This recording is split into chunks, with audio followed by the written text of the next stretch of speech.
Usap-usapan ngayon sa X-Twitter kung sino nga ba ang papalit kay Ann Curtis sa pag-hosting nito sa It's Showtime.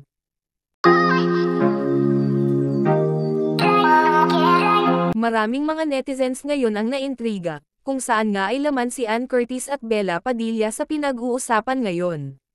Una na kasing napabalita na itong si Ann Curtis ay aalis na sa It's Showtime kung saan ay maraming mga netizens na nga ang napamahal kay Ann. Simula nang i-ere ang naturang show ay host na si Ann Curtis dito, kaya maraming nalungkot na ito ay magpapaalam na sa naturang show.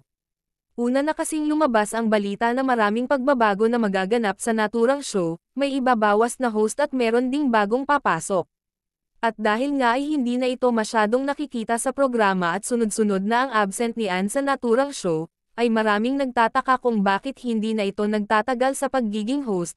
Una na rin napabalita na aalis na nga si Ann Curtis sa programa at dahil sunod-sunod naman ang pag-guest ni Barbie Forteza ay naging usap-usapan ito na ito ang papalit, pero dahil maraming netizens ang hindi ito gusto, ay lumabas na naman ang pangalan ni Bella Padilla na ito daw ang papalit talaga kay Ann. Naging busy na kasi si Ann sa kanyang projects dahil magbabalik na nga daw ito sa pag-arte kung saan ay matagal na itong walang movie at teleseryeng ginagawa.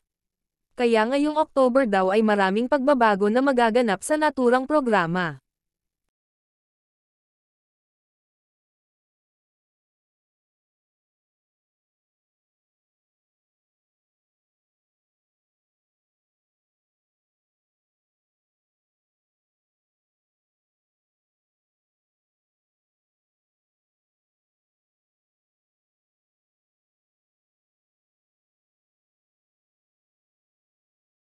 Samantala, nagkaroon din ng katanungan ang netizens kung sasali ba si Ann Curtis sa magpasikat kung saan ay hindi daw kasali si Bella Padilla, pero base sa nakalap na information ay makikita pa naman natin si Ann Curtis sa magpasikat kung saan ay hindi pa na-announced ang official na pag-alis nito.